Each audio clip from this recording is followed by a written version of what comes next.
Buenas tardes para todos y muchas gracias nuevamente por acompañarnos el día de hoy. Estamos muy contentos de anunciar que esta es la última charla en el módulo de neonatos y hago un pequeño spoiler para decirles que el módulo que se viene es el módulo de infectología. Tenemos varias charlas programadas y actividades que espero puedan participar. El día de hoy vamos a hablar de sepsis neonatal, un tema de gran importancia en pediatría. Quien les habla, mi nombre es Diego Andrés Cruz Acevedo, soy estudiante de décimo semestre de Medicina de la Universidad del Rosario y hoy contamos con la participación especial del doctor Reinaldo Prieto. Él es médico pediatra con fellow en neonatología y actualmente se desempeña como neonatólogo en el Hospital Universitario Mayor y él estará acompañándonos para la resolución de preguntas.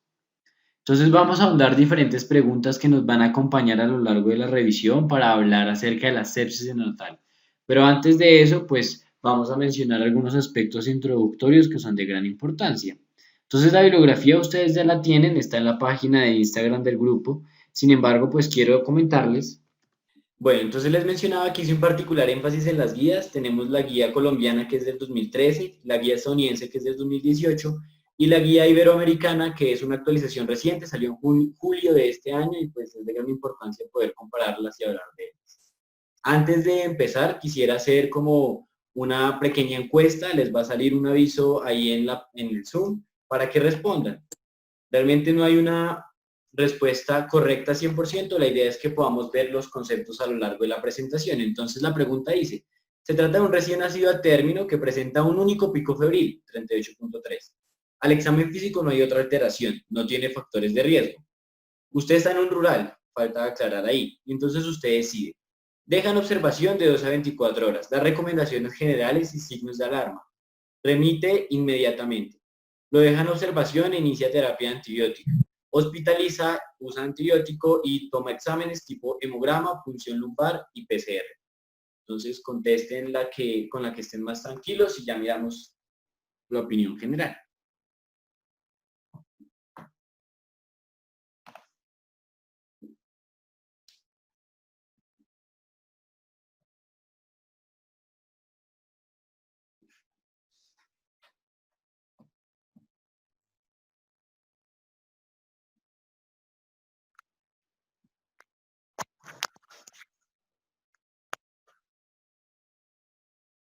Listo, 10 segundos, contesten los que hacen falta y mostramos.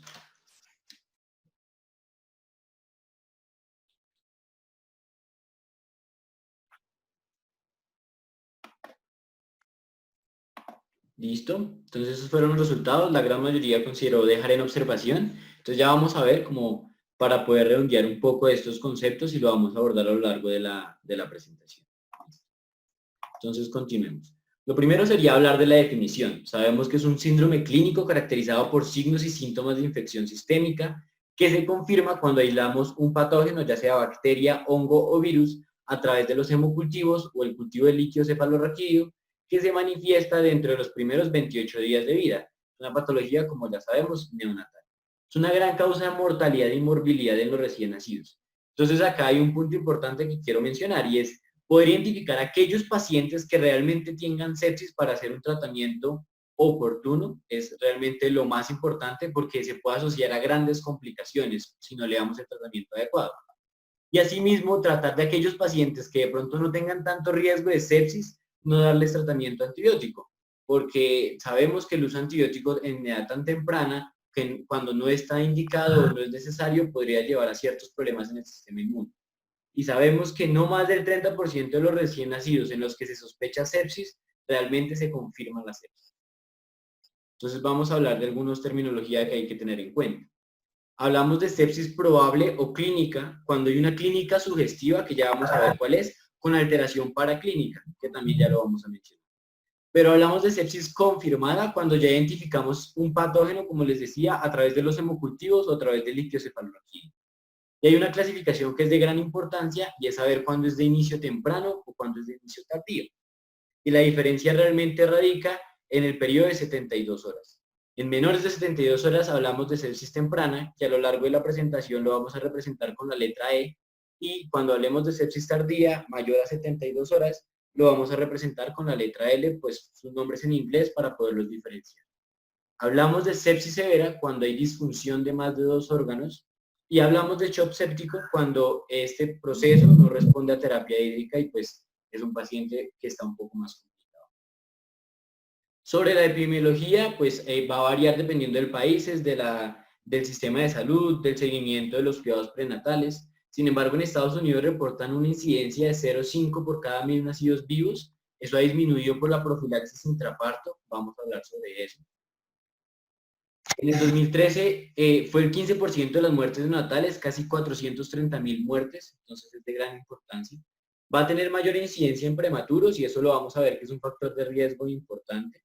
El 60% de los pacientes van a requerir unidad de cuidados intensivos neonatales y algunos van a requerir soporte ventilatorio e inotrópico. Y como ya les mencioné, va a tener una alta mortalidad, entonces hay que identificarla tempranamente.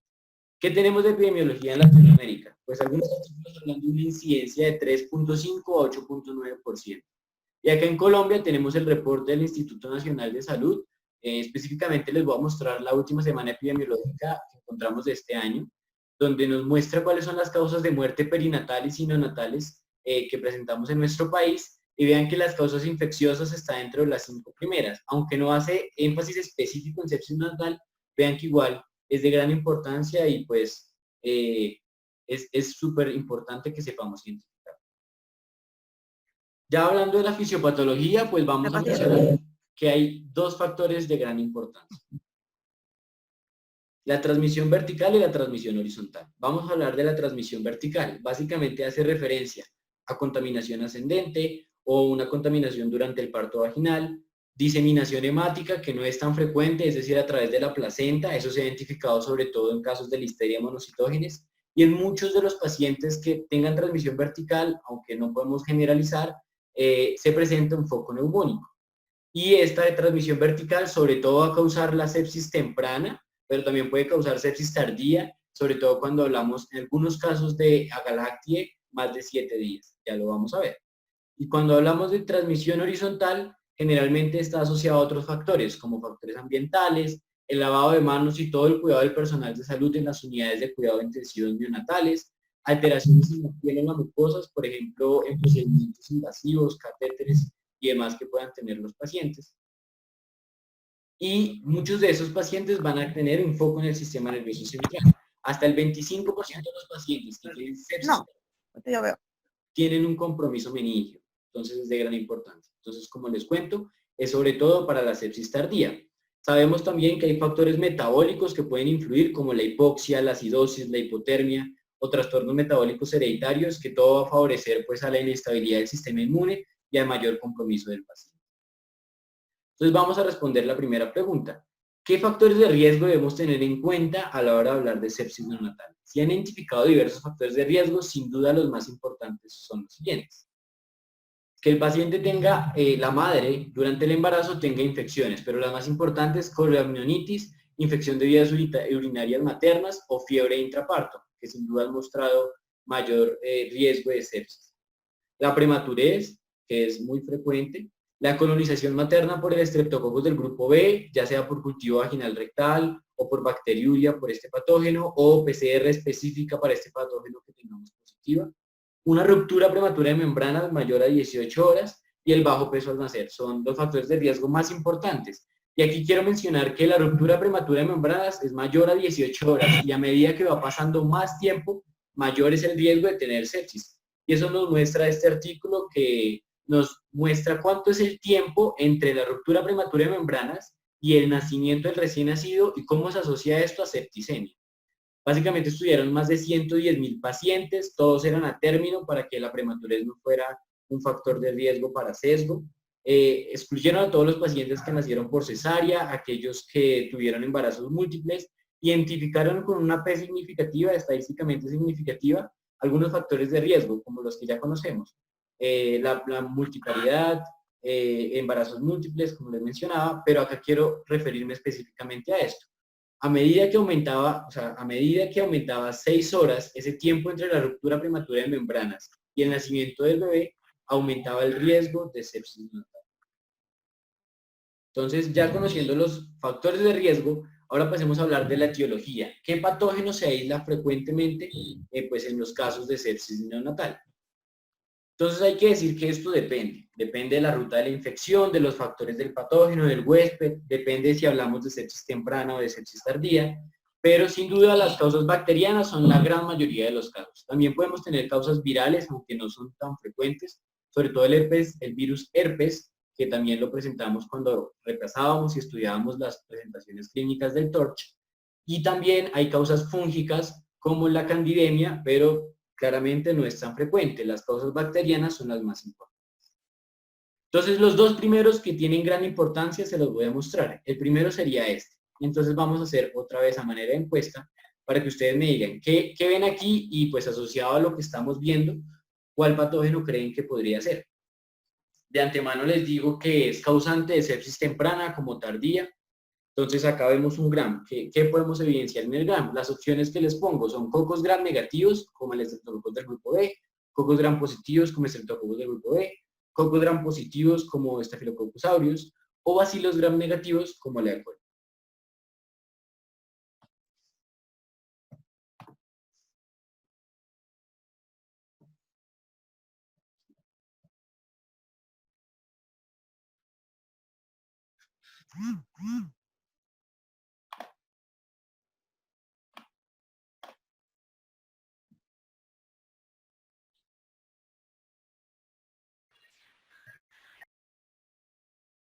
Listo, 10 segundos para que respondan.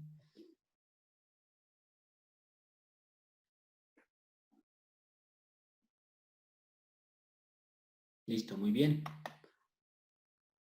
Bueno, entonces la gran mayoría nos dice que son cocos gram positivos, el estreptococos del grupo B. Muy bien. No les compartí los resultados, listo. Ya los están viendo. Eso fue el porcentaje de respuesta. Y pues bueno, de pronto muchos se confundieron con cocos gram positivos o negativos, pues sin duda lo que estamos viendo son cocos gram positivos. Y acá quiero mostrarles que pues no están en racimo, están en cadena, por eso hablamos del estreptococos. Y el estreptococos del grupo B, el estreptococos agalactiae, pues cobra gran importancia y es uno de los patógenos más frecuentes ahora de hablar de sepsis neonatal. Y el segundo con mayor frecuencia es el que les muestro acá.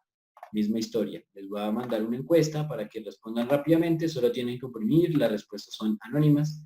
Entonces, las opciones que les dejo. ¿Qué vemos en este gram? Cocos gram positivos como el grupo B, bacilos gram negativos como la E. coli, bacilos gram positivos como la E. coli o bacilos gram positivos como la Listeria monocytosis.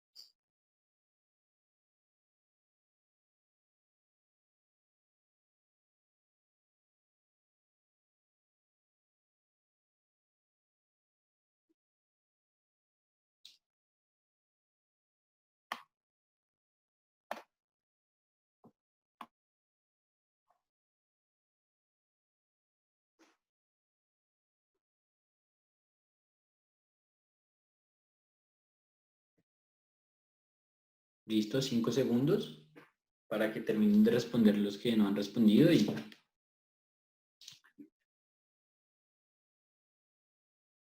listo. Listo, muy bien. Acá la gran mayoría puso bacilos gram negativos, entonces para recordar, tienen la forma de bastón, como lo vemos en la imagen, el gram, eso nos habla de que son bacilos, y el color característico, el color rosado, pues nos habla de que son bacilos gram negativos, donde pues obviamente solo con el gram no podemos decir que se trata de E. coli, pero dentro de las opciones, la única correcta era bacilos gram negativos, y sin duda a la hora de hablar de sepsis neonatal, y acá como les muestro la E, que significa de origen temprano, la E. coli es uno de los patógenos más importantes. Entonces ya hablamos de Agalactiae, hablamos de coli. ¿Listo? El tercero que les quiero mostrar es el siguiente, entonces un poco para repasar microbiología, y esta es la última encuesta que les hago sobre los patógenos. Listo. Entonces misma secuencia, les muestro el gram y ustedes me dicen ¿cuál creen que podría ser? Cocos gram positivos como el Staph aureus, cocos gram positivos como el Streptococcus del grupo B, cocos gram negativos como el Epidermidis, bacilos gram negativos como la E. coli.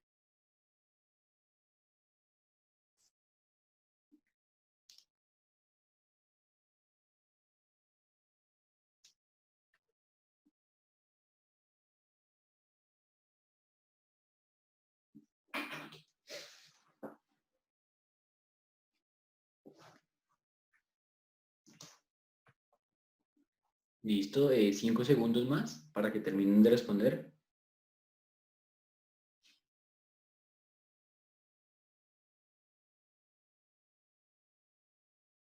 Listo. Entonces, bueno, acá la gran mayoría puso cocos gram positivos como el Staphylococcus aureus y de nuevo, solo con el hecho de saber que son cocos gram positivos, pues no es 100% seguro que es Staph aureus, pero acá vemos que están organizados en racimos, entonces sabemos que es Staphylococcus y entre las opciones es la única pues que está correcta. Vale aclarar que es importante estudiar la microbiología. ¿Por qué? Porque muchas veces de microbiología rápidamente nos pueden identificar, así como les muestro acá, bacilos gram positivos, cocos gram positivos. Y entonces ustedes, con su conocimiento de que tienen de la patología y de cuál es la microbiología, pues ya más o menos saben de qué patógeno podría ser. Sabemos que Staphylococcus aureus se asocia sobre todo a infecciones con catéteres asociadas a piel y es el más importante de infecciones osteoarticulares en pediatría, lo que es artritis séptica y osteomielitis. Entonces, es de gran importancia que si nos dicen cocos gram positivos en el contexto de un paciente y sabiendo los factores de riesgo, pues pensemos en Staphylococcus aureus. Recordar que es catalasa y coagulasa positivo y acá como les muestro la L, es causante de sepsis, sobre todo neonatal, de origen de inicio tardío. Listo.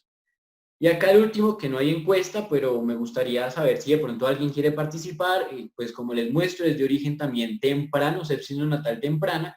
Entonces, quiero, si alguien quiere participar, que me diga qué vemos en el GRAM y de pronto si se lanza a decir qué patógeno podría ser. Pues es un coco gram positivo en diplococo, entonces podría ser un neumococo. Ok, sí.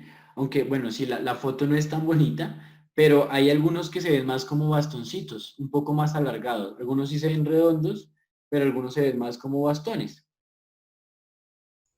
Entonces, Sí, algunos, recuerden, disculpa un momentito, digo, recuerden todos que esta es una bacteria que puede tener la característica de que puede ser pleomórfica, ¿ok? Entonces, por eso es que de pronto se ven un poquito como más pequeñitos, pero efectivamente, como está diciendo Diego, tienden a ser bacilos, ¿ok?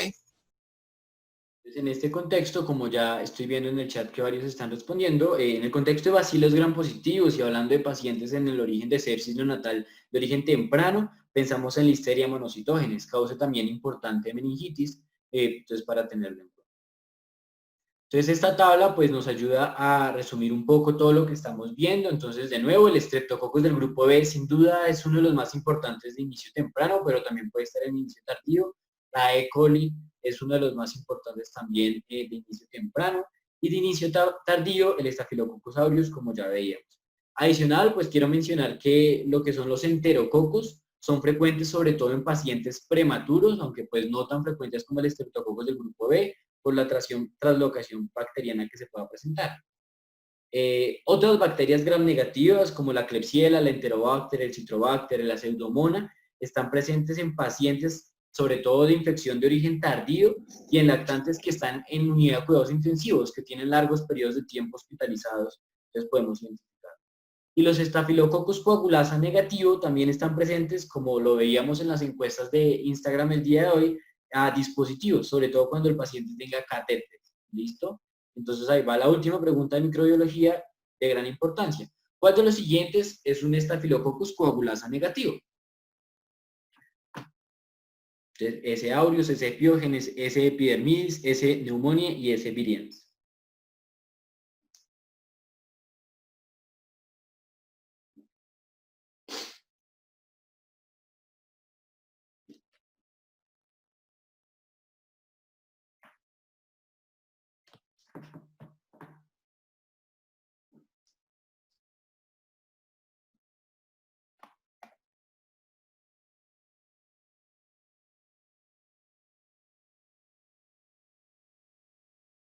Listo, 10 segundos para que terminen de responder los que quieran responder.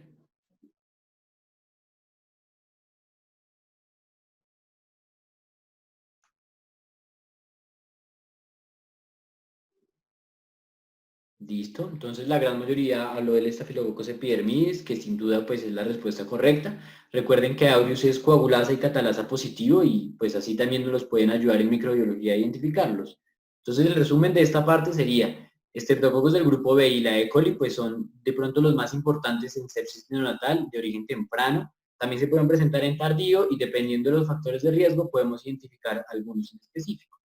Sin duda el hemocultivo pues va a ser el gol estándar, digamos, para identificarlos y poder orientar nuestro tratamiento. Entonces, siguiente pregunta, ¿cuándo debemos sospechar sepsis neonatal y por qué esto es importante? Lo que les mencionaba al principio, el objetivo del diagnóstico es identificar a aquellos pacientes que sí tienen infección severa y si no los tratamos a tiempo pueden tener grandes complicaciones y minimizar el uso de antibióticos en pacientes que de pronto no están infectados porque sabemos que se puede asociar a otras complicaciones.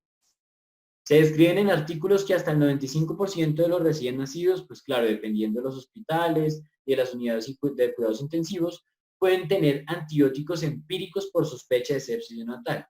Pero como sabemos, no todo se confirma que tengan sepsis. Entonces, sin duda, la aproximación diagnóstica va a tener tres pilares: la anamnesis, conocer todo el antecedente del embarazo, los factores de riesgo, si tuvo o no profilaxis intraparto, todo el tamizaje de las patologías de Torch, y sin duda, pues el seguimiento de los controles prenatales es de gran importancia para evitar esos riesgos que puedan llevar a sepsis.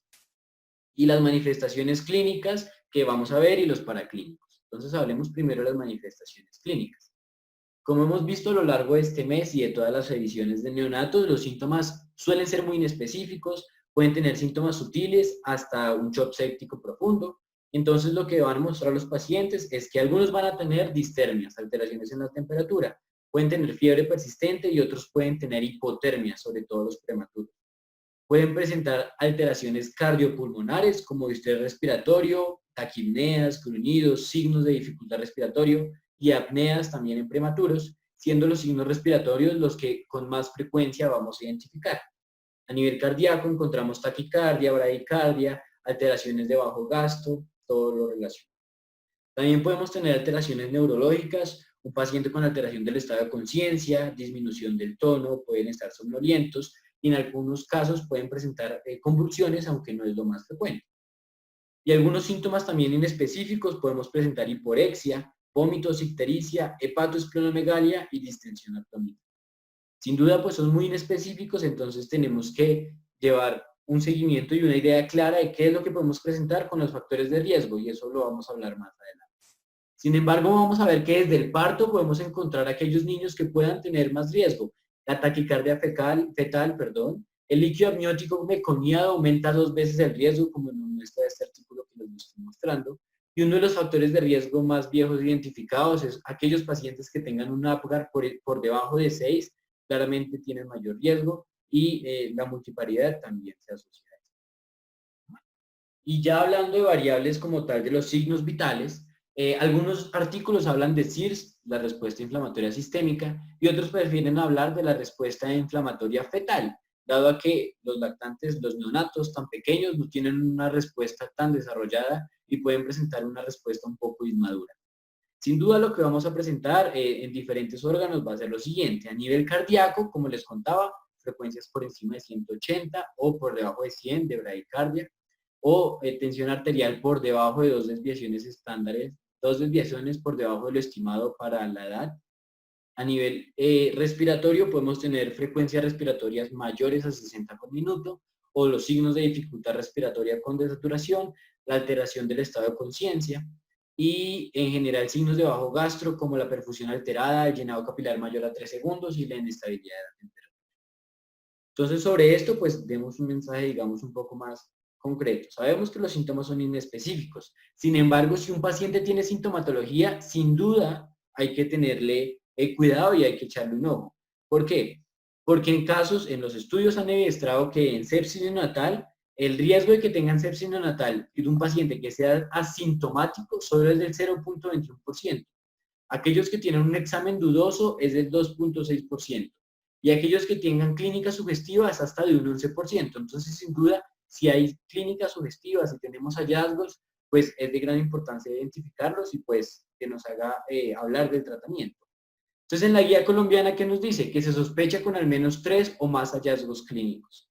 Y la guía iberoamericana, que es la más reciente, nos habla un poco de lo mismo, que sin duda un examen físico normal, un recién nacido asintomático, tiene un valor elevado, muy buen valor predictivo para saber con certeza que la sepsis no está presente. Entonces, la gran mayoría de los pacientes van a ser sintomáticos, aunque no todos lo son. Entonces, acá concretar esa parte con esta frase. Hasta el 90% de los recién nacidos con sepsis pueden tener alguna sintomatología. Y en aquellos pacientes que de pronto tenemos dudas, que tengan factores de riesgo, que sin duda no podemos dejar pasar, pues tenemos que hacer una evaluación adicional. Y aquí pues traemos los paraclínicos. Entonces, nos ayudan a el diagnóstico y la presencia o ausencia de un patógeno para evaluar la probabilidad de la infección. ¿Qué tenemos? Tenemos hemocultivos, un hemograma, uroanálisis, marcadores de reactantes de fase aguda, tenemos radiografía de tórax en casos de que esté indicada, no en todos los pacientes, ya vamos a ver las minucias, y la punción lumbar. Entonces vamos a hablar de cada uno de ellos. Sin embargo, empecemos por el final. ¿Cómo así? Hay que decir que ninguno tiene harta sensibilidad y especificidad por sí solo y que todos no van a tener valor predictivo, entonces todos toca meterlos en un contexto, en el contexto de un paciente que tiene sintomatología, que tiene ciertos factores de riesgo y de esta manera podemos evaluarlo. Lo primero sería hablar del hemocultivo, que como ya les he sapeado, es el gol estándar para el diagnóstico definitivo. Tiene alta sensibilidad para detectar bacteremia. Sin embargo, pues no está presente en todos los casos. No siempre encontramos hemocultivos positivos. Sin duda se deben tomar 2 hemocultivos, preferiblemente antes de iniciar la terapia antibiótica. Se prefieren que sean de sitios periféricos, es decir, el catéter venoso central o el catéter umbilical se asocia a mayores tasas de contaminación. Algunos artículos nos van a hablar de que el volumen que se deba tomar de los hemocultivos es según el peso. Nos dicen que menores de 3 kilogramos puede hacer 2 cc's y 3 cc para mayores. Sin embargo, nos damos cuenta que sacar grandes cantidades de sangre en un recién nacido puede llevar a otros problemas. Entonces, en general, recomendaciones con 1 cc es suficiente y podría funcionar. Sin duda, lo más importante es que sean 2 hemocultivos. Y los cultivos de anaerobios, pues, no suelen ser necesarios. Ya hablando de la parte de los hemocultivos, quiero preguntarles otra vez a manera de encuesta, los que quieran contestar, 3 preguntitas. Entonces, la primera, ¿cuál de las siguientes creen ustedes que se puede presentar en el contexto de una sepsis neonatal? Leucocitos de 14.000, índice séptico de 0.1, neutrófilos menor a 1.000 y trombocitosis.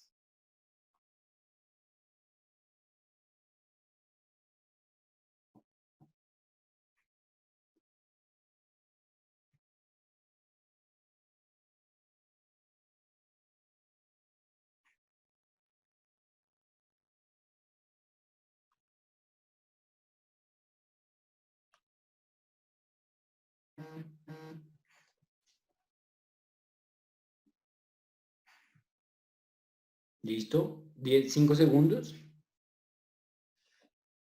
para que respondan los que hagan falta y listo. Entonces vamos a mostrar los resultados. Bueno, la respuesta fue muy variada. Leucos de 14.000 fue la respuesta que más tuvo puntaje y ya vamos a ver, ya vamos a ver cada uno de estos parámetros que podemos evidenciar. Les quiero hacer la segunda pregunta. Esta es más concreta, es un sí o no. ¿Utilizaría la PCR o la procalcitonina como un predictor diagnóstico de sepsis neonatal?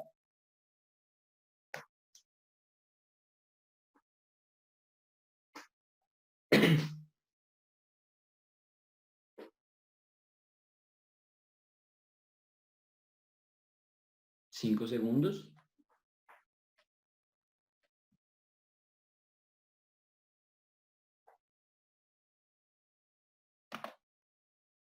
Listo. Bueno, el 58% de los encuestados nos dice que no. Ya vamos a hablar sobre los marcadores como tal de inflamación aguda. Y la última pregunta que quiero hacerles antes de continuar es la siguiente. Tenemos un recién nacido de 21 semanas. Ingresa por hiporexia y fiebre de 38.5 grados centígrados. ¿Ustedes indicarían la punción lumbar? Perdón, 21 días, no 21 semanas, 21 días. 21 días de vida. Ahí tuvo un error. Recién nacido, 21 días de vida. Ingresa por hiporexia y fiebre. ¿Ustedes indicarían la punción lumbar? 21 días.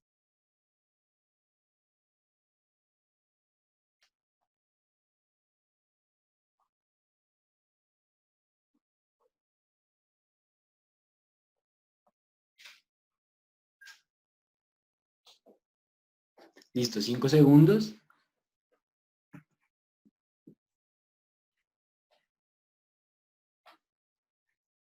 Listo. Listo, entonces la gran mayoría dijo que sí, el 41%, pero casi muy cercano el 39% dijo que depende. Entonces ya vamos a hablar un poco de cuáles son las indicaciones y cuándo sería recomendado usar punción lumbar. Antes de eso, entonces concretemos los homocultivos. Deben ser 2, es el gol estándar para el diagnóstico y esto además nos va a orientar el tratamiento. ¿Por qué? Como sabemos que si en el hemocultivo sale un patógeno específico, podemos redirigir nuestra terapia antibiótica.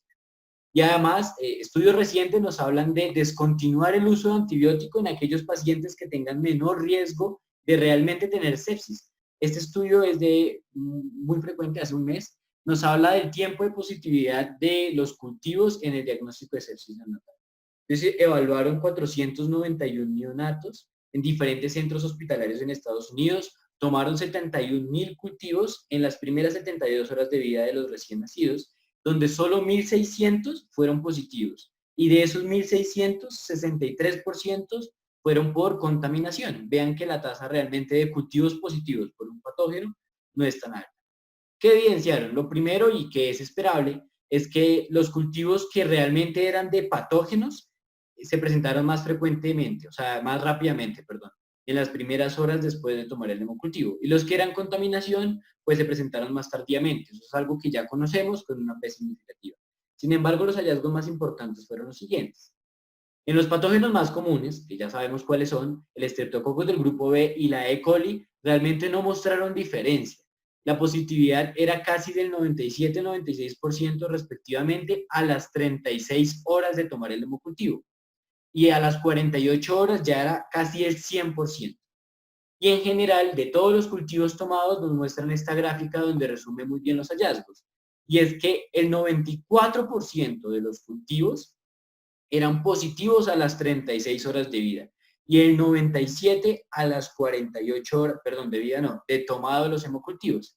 Entonces, he ahí la importancia. Nos dicen, si ya pasaron 36 horas y el niño va bien, muy probablemente, si no ha salido los cultivos positivos, es probable, tiene un valor predictivo negativo importante de que no tenga sepsis. Y más allá de 48 horas, pues vean, el 97% ya eran positivos. Y eso va a ser importante que lo recordemos cuando hablemos ahorita del manejo. Hablemos ahora de la punción lumbar. El primer punto es que en la sepsis tardía está recomendado. Siempre está recomendado porque hasta el 25% de los pacientes con sepsis tardía van a tener compromiso meningial. Entonces es importante descartarlo. Y en la sepsis temprana no siempre está indicado, tenemos que evaluar el paciente, como muchos decían, depende. Entonces está indicado en pacientes que tenemos sospecha de meningitis o aquellos que tienen mal estado general, que realmente van muy mal. Ojo, hay unas contraindicaciones. En algunos casos, aunque queramos, no se va a poder hacer la punción lumbar. De pronto el paciente está con inestabilidad hemodinámica, requiere soporte. Entonces en esos casos, pues puede esperar. Y la punción lumbar debe pues hacerse con el recuento celular y diferencial, las glucosa, proteína, el GRAM y el cultivo. No es el momento para hablar de la técnica, de pronto lo hablaremos a posterior en otras charlas, pero recuerden que la posición de decúbito lateral pues disminuye el riesgo de cefalea postpunción y evalúa mejor la presión de salida y sabemos que el lugar de preferencia es entre L3 y L4 y L4 y L5. Después podemos hablar un poco más de las especificidades de la punción lumbar. Y acá es para mencionarles lo mismo que ya habíamos hablado. Hay algunas contraindicaciones, por ejemplo, el paciente que esté inestable, con insuficiencia respiratoria, que tenga hipotensión, de pronto esté en estatus epiléptico, que tenga coagulopatía, pero sin duda la terapia antibiótica, si está indicada, no debe retrasarse, no debe retrasarse. Y los antibióticos empíricos deben darse de igual manera si están indicados. Y esas tablas para que se las lleven para la casa, un poco de cuáles son los parámetros normales en el líquido cefalorraquídeo de leucocitos, glucosa y proteínas, dependiendo pues de la edad del reciente. Listo. Ahora hablemos del hemograma. Y como mínimo debe tomarse 4 horas después del nacimiento, pero idealmente debe tomarse después de 12 horas de vida y tener en cuenta la edad gestacional, porque los parámetros pueden variar. Los hallazgos que podemos encontrar, ¿cuáles son? Podemos encontrar tanto leucopenia como leucocitosis, pero la leucopenia es más específica para el diagnóstico, menor a 5.000. La neutropenia también es muy frecuente, con menor a 1.000. El índice séptico, que ¿cómo calculamos el índice séptico? Son los polimorfonucleados inmaduros divididos en los totales. Si el índice séptico me da mayor a 0.2, también es indicativo de sepsis. Células inmaduras mayor al 10% y la trombocitopenia, es lo que más se ha identificado en los pacientes. Como les mencionaba al inicio, no hay ninguno específico y sensible lo suficiente para el diagnóstico como tal, pero la guía iberoamericana nos regala esta tabla sobre la sensibilidad y especificidad. Vean que la sensibilidad realmente es muy baja, entonces solo con el hemograma se nos pueden pasar de alto muchos pacientes, pero hay parámetros que son muy específicos, por ejemplo, la plaquetopenia y la leucopenia, que era lo que ya veníamos. Ahora hablemos de los reactantes de fase aguda, que sin duda hay un mensaje claro y es que no son tan útiles clínicamente, sirven de manera seriada y no ayudan como tal al diagnóstico. ¿Listo? El diagnóstico se debe realizar con la pericia de factores de riesgo, con las manifestaciones clínicas. Entonces, la PCR, ¿por qué no ayuda tanto? Porque también se puede aumentar por algunas causas infecciosas y no infecciosas, como el síndrome de aspiración meconial, la asfixia perinatal, la fiebre materna, neumotórax, la hemorragia intraventricular. Sin embargo, tiene un valor predictivo negativo alto. Es decir, a medida que va disminuyendo y que se va negativizando, podemos hablar de que este paciente ya no tiene tanto riesgo de tener sepsis. Pero vean que para eso nos sirven son los recuentos seriados, secuenciales, disminuyen a las 24 a 48 horas. Entonces, en el momento del diagnóstico realmente no tienen mucha utilidad. Misma historia con la procalcitonina.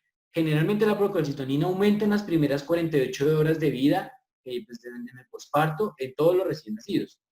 De nuevo, puede guiar el tiempo de tratamiento, pero de manera secuencial. Y es un marcador sensible y temprano de sepsis tardía, que aunque podría ser de utilidad, sobre todo lo que les digo, en dejar de usar el uso de antibióticos.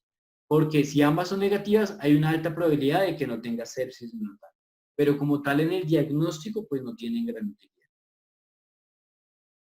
Y ahora hablando, por último, del uroanálisis, pues realmente tiene gran utilidad, sobre todo en sepsis tardía, para encontrar el foco de la fiebre en algunos de los casos.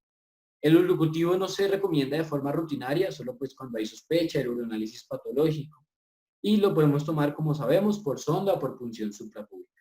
Sin embargo, hay un mensaje en general para otras pruebas diagnósticas que nos dice la Guía de Práctica Clínica Colombiana, y es que los demás biomarcadores, las interleuquinas, el interferón y demás, y en general ningún biomarcador de manera individual es suficientemente sensible para detectar la sepsis neonatal, como ya lo habíamos evidenciado. Listo. Siguiente pregunta. ¿Se puede estimar el riesgo de sepsis neonatal? Entonces, podemos identificar aquellos pacientes con mayor riesgo y con eso pues hay tres tipos de formas de estimar este riesgo, que es la evaluación de riesgo por categorías, que es la que usa la guía colombiana, ya vamos a hablar de esa, evaluación del riesgo multivariada, que esa sobre todo está recomendada en la guía de Estados Unidos y ha tenido, digamos, diversos estudios que la respaldan, y según la condición clínica, básicamente no es más que ir viendo la evolución del paciente. Como les decía, es muy poco probable que los recién nacidos con sepsis sean asintomáticos. Todas tienen méritos y limitaciones, pero pues vamos a hablar de estas dos primeras que son, digamos, de gran importancia.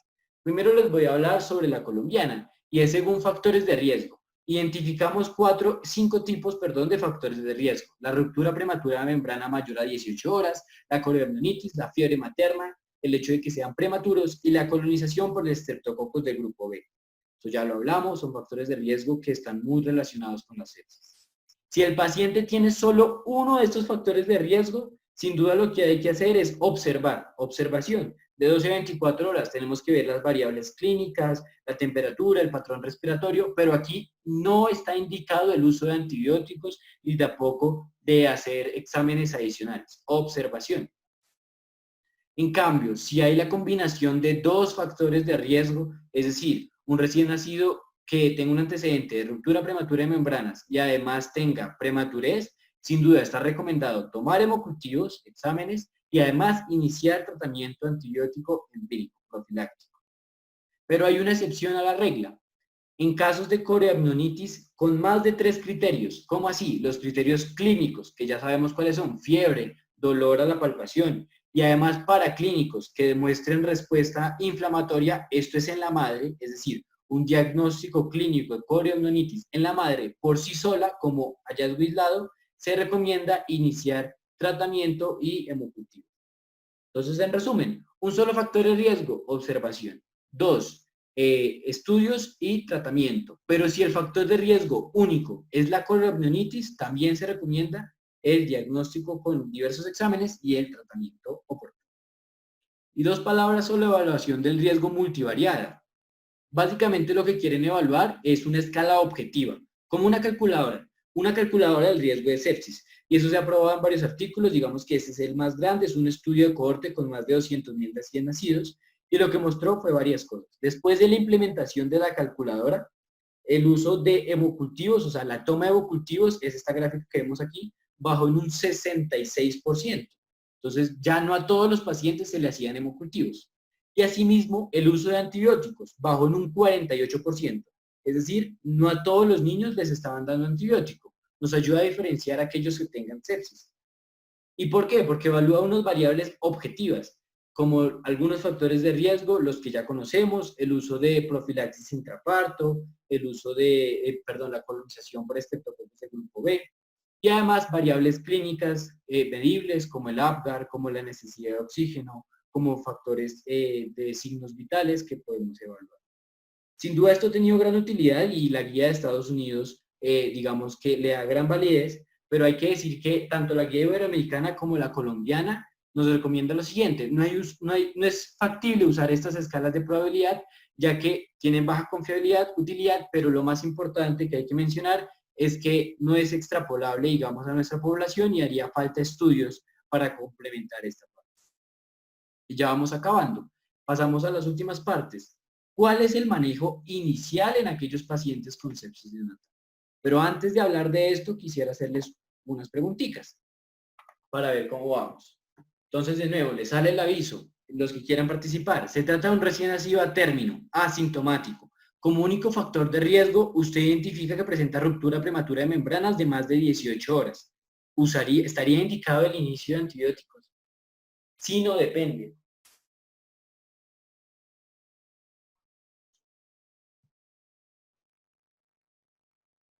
Y me gustaría que, pues, mientras responden, alguien quisiera participar y me diga cuál puso y por qué la puso.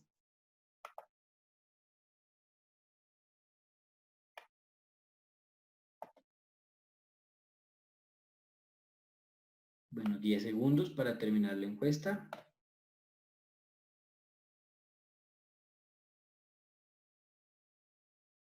Listo. La gran mayoría, el 61%, dijo que no. ¿Alguien quiere participar y está de acuerdo o no está de acuerdo con la mayoría y por qué? A ver, cualquiera.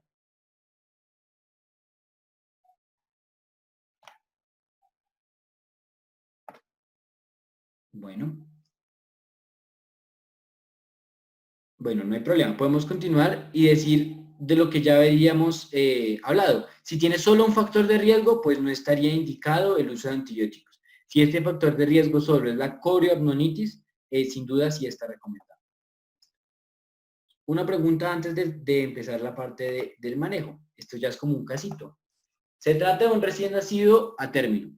Tiene 8 días de vida.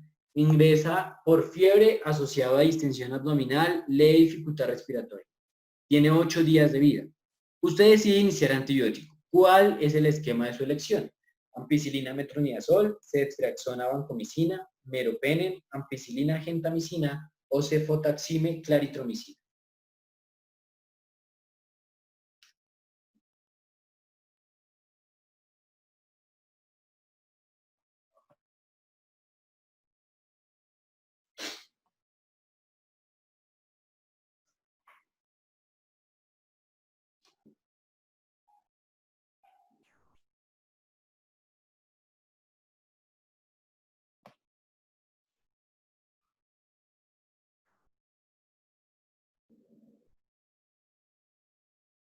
Listo, 5 segundos para que terminen de responder los que quieran y listo. Listo, entonces la gran mayoría puso ampicilina gentamicina, como lo vemos, el 77%, ya vamos a ver. Y la última pregunta antes de como tal ya hablar de tratamiento. Ese es otro caso, diferente. Se trata de un recién nacido de 32 semanas de gestación, o sea, pretérmino, con 22 días de vida, hospitalizado por fiebre, irritabilidad, distensión y dolor a la palpación abdominal. Usted le toma una radiografía de abdomen que evidencia neumatosis intestinal. ¿Cuál es el esquema que usted elegiría? Ampicilina, gentamicina, como anteriormente escogieron, ampicilina, gentamicina más vancomicina, ampicilina, gentamicina, metronidazol o vancomicina, ceftriaxona.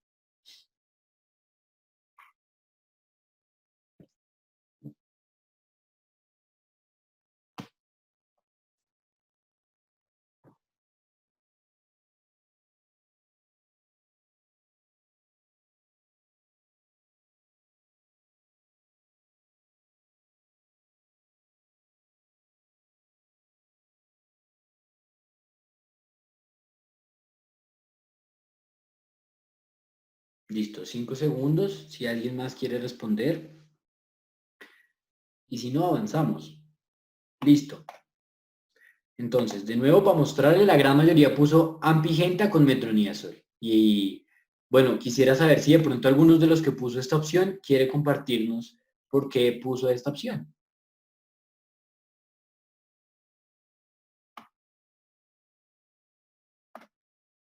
Votaba por el 69% de las personas.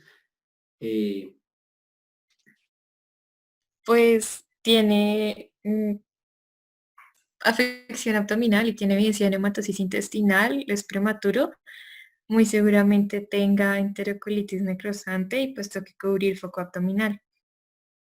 Perfecto, muchas gracias. Tal cual, eso ya lo vamos a ver con más detalle, entonces listo. Muchas gracias a todos los que han participado. Continuemos. Entonces, sin duda, el manejo incluye dos partes. La primera es la parte de soporte y la más importante sería la terapia antibiótica. Hablemos del soporte. Requiere de medidas de oxigenación y perfusión adecuadas, prevenir los trastornos metabólicos que ya veíamos que se asocia también a la fisiopatología, la hipoglicemia, la acidosis metabólica, un adecuado control de los líquidos y los electrolitos y soporte ventilatorio o inotrópico en los casos que sea necesario. No hay que ampliar mucho en eso, pero sí voy a hablar más de la terapia antibiótica. Entonces, todos los recién nacidos que tengan sintomatología o aquellos con riesgo, como ya lo vimos según la guía colombiana, se benefician de la terapia antibiótica. Va a depender de la edad, del patógeno probable, que quién me recuerda cuáles son los dos patógenos más frecuentes asociados a la sepsis neonatal de origen temprano.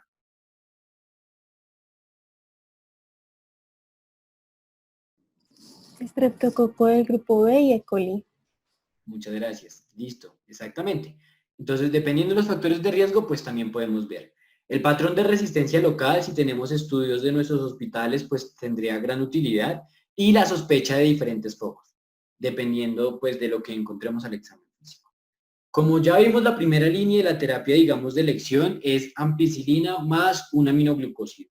Sea gentamicina o amicacina, sin embargo, pues lo más utilizado es la gentamicina, que tiene un gran cubrimiento, por eso quise repetir los patógenos para esos dos que son los más importantes, el Streptococcus del grupo B y la E. coli.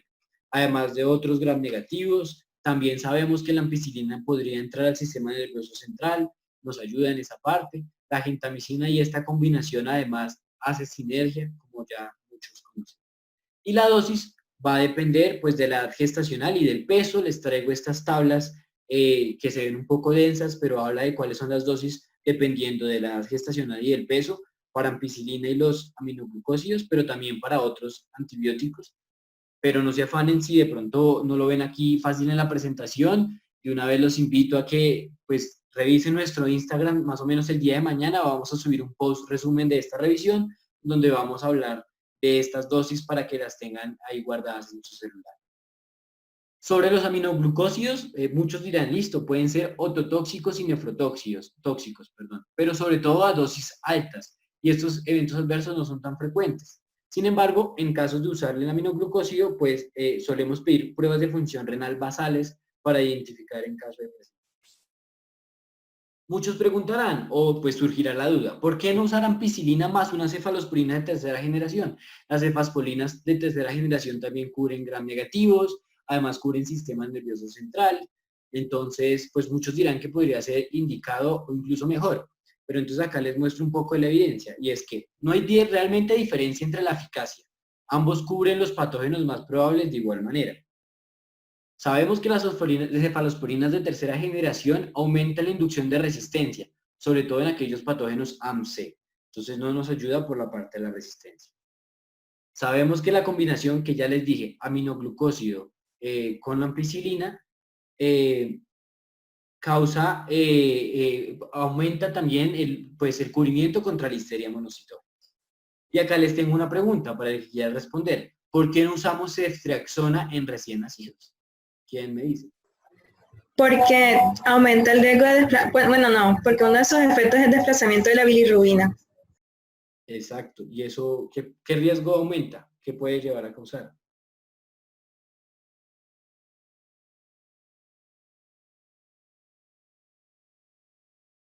Bueno, desplazamos la bilirrubina, entonces hay riesgo de encefalopatía, ¿no? Por la hiperbilirrubinemia. Entonces, sin duda, la ceftriaxona, pues, no estaría indicada. Además, para concretar este punto, también varios estudios, este estudio es de más de 200.000 pacientes, comparaba el uso de estos dos esquemas de antibióticos. Primero mostraban que a lo largo de los años, pues cada vez menos se usa la cefalosporina de tercera generación.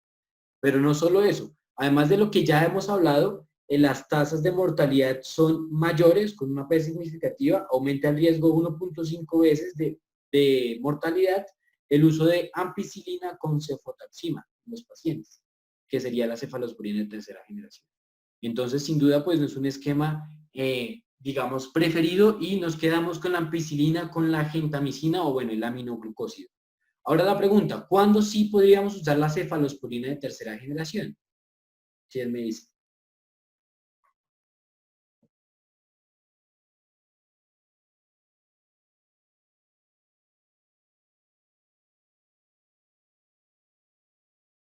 Bueno, acá en el chat nos dicen neuroinfección. Muy bien, muchas gracias por tu comentario. Entonces, exactamente, si tenemos como tal ya neuroinfección, digamos, alteraciones en el líquido cefalorraquídeo o un patógeno aislado, pues ahí sí usamos la combinación ampicilina-cefotaxima. Ceftriaxona ya vimos por qué no se usa. En caso de foco pulmonar identificado, vean que la combinación ampicilina-gentamicina también nos sirve. O ampicilina cefalosporina de tercera generación, pero de nuevo la cefalosporina de tercera generación no la prefiero. Cuando en el laboratorio nos dicen cocos gram positivos que vienen en racimo, coagulasa o catalasa positivo, pensamos en aureus, o que tenga catéteres, o que tenga algún foco específico, por ejemplo, una infección articular. Sabemos que el aureus es de gran importancia, entonces podríamos ampliar el cubrimiento contra este patógeno con vancomicina. Misma historia como mencionábamos en las historias de Instagram. Aquel paciente que está con catéteres, que está poliinvadido, aumenta el riesgo de qué patógenos. ¿Quién me recuerda? Que lleva días hospitalizado, que tiene múltiples catéteres, poliinvadido. Aparte de los que ya hablamos, ¿cuáles deberíamos pensar? De un MERSA. Muy bien, sí, en un Staphylococcus aureus o en el coagulasa negativo y claro, también riesgo del meticilino resistente, entonces también la vancomicina con la combinación con aminoglucósido.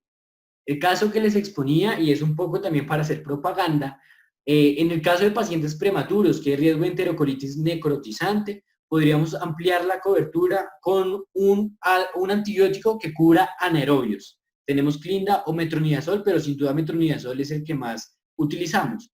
¿Cuándo está indicado? Cuando hay perforación intestinal o cuando hablemos de enterocolitis, que eso viene por grados, de grado 2B en adelante.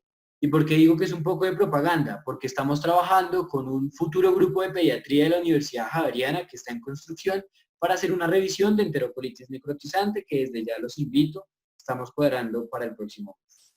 Y de nuevo, el paciente con factores de riesgo que tiene lo mismo del primero, poliinvadido y que tiene pues hospitalizado varios días y demás, podría beneficiarse de la vacunación. Y la última pregunta del tratamiento, ¿por cuánto tiempo está indicado? Entonces, sin duda, pues va a depender del foco y del cultivo. Generalmente se requieren 7 a 10 días, pero depende del foco. Si de pronto en una sepsis tardía encontramos un foco osteoarticular, se trata de una artritis séptica, pues se van con tratamiento de 2 a 3 meses, ¿no? De 2 a 3 semanas, dependiendo del foco de nuevo. Pero si los cultivos más negativos y la clínica todavía nos habla de sepsis o todavía hay hallazgos sugestivos, nos podemos ir de 5 a 7 días y ojalá el hemocultivo nos arroje algo para guiar nuestra terapia. Pero el mensaje más importante y realmente el que quiero dejar es el siguiente. Si los cultivos más negativos y el paciente va clínicamente bien, no tiene factores de riesgo y está estable, a las 48 horas se debe suspender la terapia antibiótica. Porque sabemos que los recién nacidos que se exponen a antibióticos pueden dañar su microbiota, a largo plazo pueden favorecer patologías alérgicas como el asma, la alergia a alimentos, la enfermedad inflamatoria intestinal. Entonces siempre, en general, en pediatría debemos preguntarnos, ¿realmente necesita el antibiótico o por qué le estoy dando el antibiótico? Y acá este estudio que es muy reciente, desde el mes pasado, básicamente evaluaba el valor predictivo de la PCR, de la procalcitonina y del recuento de glóbulos blancos para descartar el diagnóstico de sepsis neonatal a las 36 horas. Y acá nos muestran en esta gráfica, hablamos primero de la PCR, que tiene una alta sensibilidad, comparando, acá les muestro, la línea verde serían las primeras 18 horas y la línea morada son 36 horas y 48 horas. Lo importante a ver es que la línea morada nos dice que a las 36 horas y a las 48 horas no hubo cambios, se solapan. Es decir, la sensibilidad es la misma, hayan pasado 36 o 48 horas. Lo mismo para la procalcitonina, con estos puntos de corte. Entonces, este estudio que nos muestra, que también lo tienen en la bibliografía, que realmente cuando van disminuyendo y una PCR, una procalcitonina negativa a las 36 horas, puede hablarnos de descontinuar la terapia antibiótica, tienen un gran valor predictivo negativo. Sin duda faltan estudios, todavía no podemos estandarizarlo, pero esto es un gran, digamos, visión a lo que podría verse de incluso ser un poco menos reacios a quitar el antibiótico antes. Y lo último parte, que solo son 2 diapositivas. ¿Cómo podemos prevenir la sepsis neonatal? Pero sin duda ya ustedes lo conocerán por los factores de riesgo que hemos hablado. Entonces, la profilaxis para madres con colonización por el estreptococos del grupo B, eso es lo que nos hace falta hablar, pero de ahí para allá ya todos lo sabemos. Un adecuado control prenatal, todos los factores de riesgo que ya hemos hablado. En caso de ruptura prematura de membranas, saber cuándo debemos iniciar antibióticos en el neonato. Y todas las medidas de higiene, de sanidad y de cuidados de bioseguridad en las unidades de cuidados neonatales, que sin duda siempre van a ser de gran importancia. Y el último punto que nos falta, la profilaxis intraparto. Sabemos que aquí en Colombia se recomienda tamizar a todas las madres a las 35 semanas de gestación con un cultivo para estreptococos del grupo B. Si el cultivo o pues el examen sale positivo, sin duda se favorece de profilaxis intraparto, ya sea con ampicilina o penicilina. Si además pues está indeterminado, pero tiene factores de riesgo, por ejemplo, un recién nacido previo con infección por el estreptococcus del grupo B, una infección de vías urinarias por el estreptococcus del grupo B, también se ve beneficiada del tratamiento antibiótico. Si la profilaxis da negativa, si el tamizaje, perdón, da negativo, pues sin duda no se beneficia de profilaxis. Y en casos de que no se realizó o no se desconoce, según los factores de riesgo, pues podemos dar manejo profiláctico. Entonces, para concretar, entonces, ya sabemos qué pacientes, cómo se pueden presentar y el mensaje puntual es siempre preguntarnos, ¿realmente necesita el antibiótico? Y si tome, así como tome la decisión de iniciar el antibiótico, también evaluar todo el panorama para saber cuándo se beneficia ese paciente de disminuir o quitar la terapia antibiótica. Listo, entonces no sé si hayan preguntas.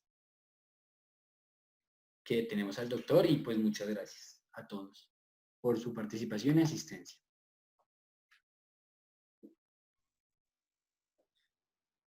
Diego, Sí. puedo definir sepsis tardía, o bueno, sepsis temprana, no solo por el tiempo que lleve de evolución, sino también por el microorganismo que pertenece, por ejemplo, a sepsis temprana.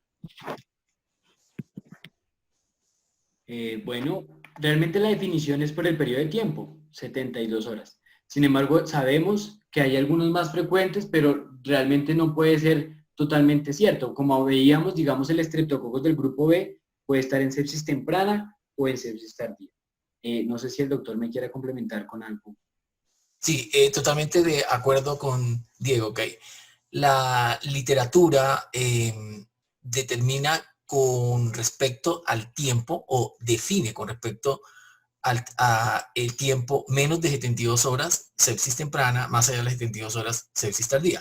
Y como lo dice Diego, eso está definido así porque son gérmenes absolutamente diferentes, son manifestaciones clínicas absolutamente diferentes, y más de manifestaciones clínicas es debido, digamos, a cómo se manifiesta. Diego lo decía muy claro, que el órgano blanco para sepsis temprana es pulmón, el órgano blanco para sepsis tardía es meninge, es decir, que tiende a ser una infección mucho más focal, y los gérmenes que son prevalentes para cada uno de ellos, porque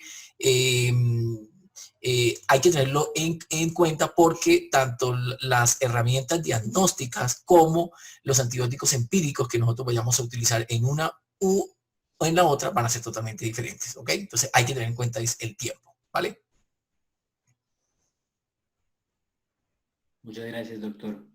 No sé si hayan otras preguntas dentro de las personas que están presentes.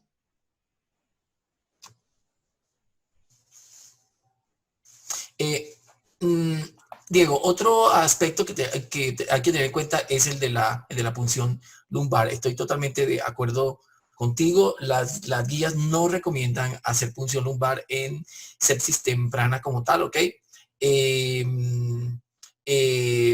Porque, como tú lo dices muy claro, generalmente los pacientes a los cuales se les inicia terapia antibiótica para infección temprana, generalmente se hace por factores de riesgo, o sea, y son pacientes totalmente asintomáticos, y la intervención se hace básicamente, está basada en factores de riesgo, como lo dice, digamos, la guía colombiana. Pero es posible, si ese paciente con infección temprana, ok, empieza a ser un cuadro séptico como tal, ok, empieza a estar con alteraciones del estado de conciencia, con convulsiones, con fiebre, con inestabilidad hemodinámica y respiratorio como tal, ese paciente a lo mejor tenemos que considerar que sí toca hacerle una punción lumbar, ¿ok?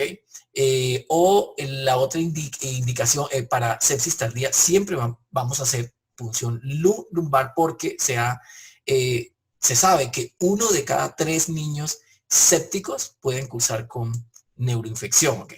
O si por cualquier circunstancia hemos diferido a hacer esa punción lumbar, pero los hemocultivos son positivos, ¿ok? Entonces, en ese caso también hay indicación para hacer punción lumbar. ¿Por qué?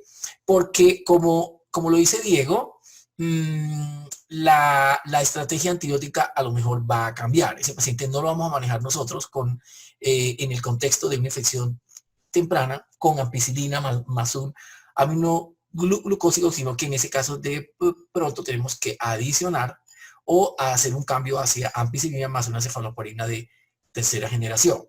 Y 2, porque tenemos que incrementar las dosis del beta-lactámico, ¿ok? Como lo dice Diego, de pronto ya vamos a utilizar dosis, tenemos que duplicar esas dosis como tal, digamos, tenemos que utilizar dosis de ampicilina entre unos 300 a 400 miligramos kilo día. Y tercero, tenemos que prolongar la terapia antibiótica. Ya no vamos a dejar nosotros 7 a 10 días para el paciente séptico, sino cuando sean meningitis por gérmenes gram positivos, la vamos a llevar hasta 14 días. Y cuando sean infecciones, meningitis por bacilos gram negativos, en algunas ocasiones tenemos que llevarlo hasta 21 días o más. Entonces, de ahí radica la importancia que nosotros tengamos bastante claro cuando tenemos que hacer una punción lumbar en un recién nacido, ¿ok? Listo, muchas gracias, doctor. No sé si hayan preguntas adicionales.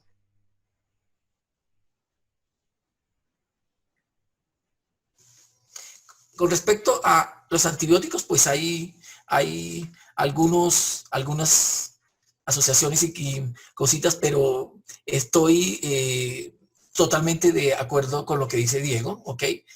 Realmente la presentación como tal es llevarlos a ustedes de la mano, cómo enfocar, digamos, tanto desde el punto de vista diagnóstico, teniendo en cuenta el cuadro clínico, los paraclínicos como el cuadro hemático, los reactantes de fase aguda, definir muy bien qué es una infección temprana, qué es una infección tardía, cuáles son los gérmenes más prevalentes en la una y en la otra, y en estas estrategias de prevención. Pero me pareció muy importante lo que había dicho Diego, la parte importante que nosotros tenemos que tener en cuenta cuando iniciamos un esquema antibiótico es ¿cuándo lo vamos a retirar? ¿Cuándo lo vamos a suspender por todo ese impacto que tiene el uso no adecuado de los antibióticos como tal, ¿ok? Incrementa la multiresistencia, incrementa las infecciones asociadas al cuidado de la salud, la multiresistencia, la enterocolitis y enfermedades también a largo plazo. Entonces, me gustó mucho cómo Diego orientó la presentación como tal. Te quiero felicitar, Diego. Excelente presentación. Claridad en tus conceptos, la manera como llevaste poco a poco, como fuiste conduciendo la presentación como tal. Y yo creo, Diego, que has dejado conceptos muy importantes y muy claros en toda la audiencia, ¿ok? Felicitaciones. Doctor, disculpe, yo le hago una pregunta, qué pena. Sí.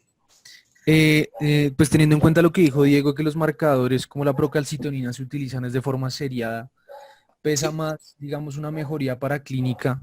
Hablo yo de disminución de esa procalcitonina que, digamos, el tiempo establecido que yo tengo en el antibiótico. O sea, yo puedo disminuir ese tiempo establecido de antibiótico dependiendo de una infección específica si la procalcitonina, pues, mejora en su curva.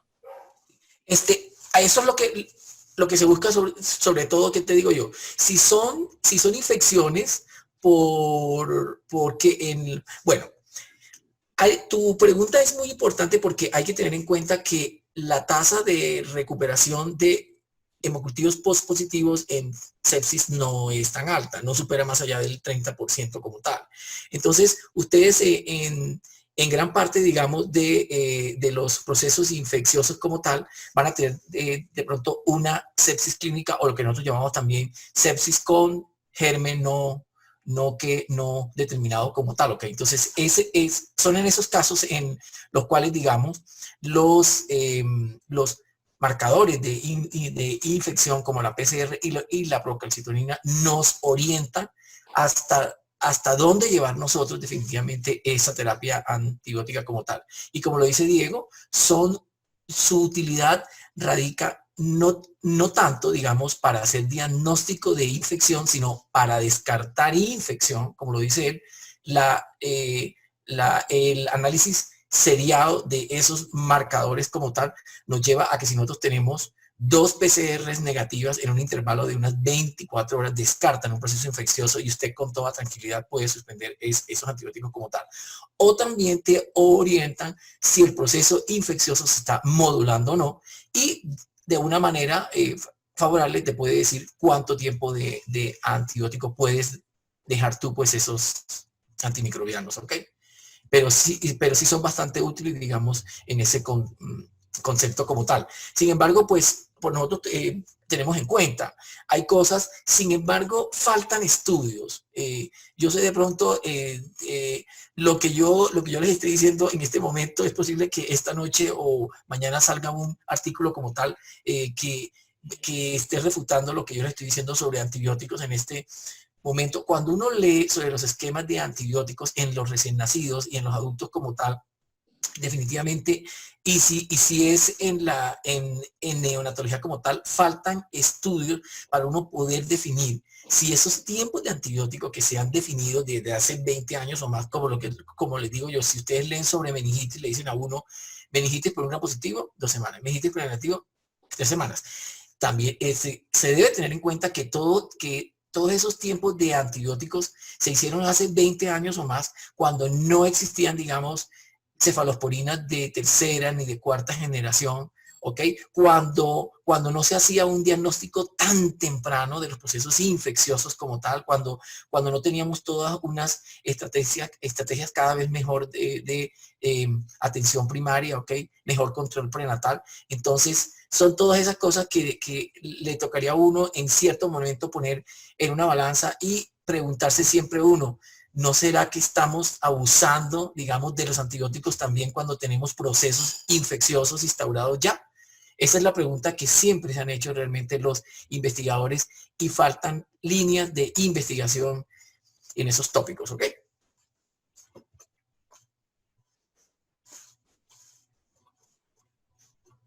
Listo, doctor, muchas gracias. Bueno, Diego, entonces nuevamente felicitarte. Me gustó mucho la manera como conduciste la presentación como tal. Y muchachos, pues espero que hayamos pues aclarado muchas dudas y que también queden muchos interrogantes, ¿ok? Porque en la manera como queden esos interrogantes, esos son puntos, digamos, que nos motivan a nosotros a hacer trabajos de investigación, ¿ok? Bueno, muchachos, buenas noches. Doctor, qué pena. ¿Será que le podemos hacer una pregunta que quedó acá en el sistema que hicieron los compañeros? Sí, cuéntame. Dice, ¿qué patologías y complicaciones se han asociado con mayor frecuencia en la niñez y edad adulta por un antecedente de sepsis neonatal? Ah, bueno, eso es importante como tal, ok. Dentro de las patologías que más se han asociado con sepsis neonatal como tal, está la discapacidad, ok. La discapacidad desde todo punto de vista, parálisis cerebral, hipoacusia, trastornos motores, trastornos del aprendizaje. Los estudios dicen que hasta 3 veces en los niños que han tenido sepsis neonatal severa, sepsis neonatal severa o shock séptico, retinopatía, ¿ok? De la prematurez también está asociada con sepsis, que si nosotros no la detectamos y la tratamos a tiempo puede conducir a ceguera, y displasia broncopulmonar o enfermedad pulmonar crónica. Y las otras patologías eran las que decía Diego como tal, ¿ok? Que conlleva mucho más a que estos individuos tengan problemas alérgicos, asma y enfermedad inflamatoria intestinal, ¿ok? Perfecto, doctor. Muchísimas gracias. Muchas gracias, doctor, por su compañía y sus valiosos comentarios. Gracias, Diego. Bueno, muchachos, buenas noches.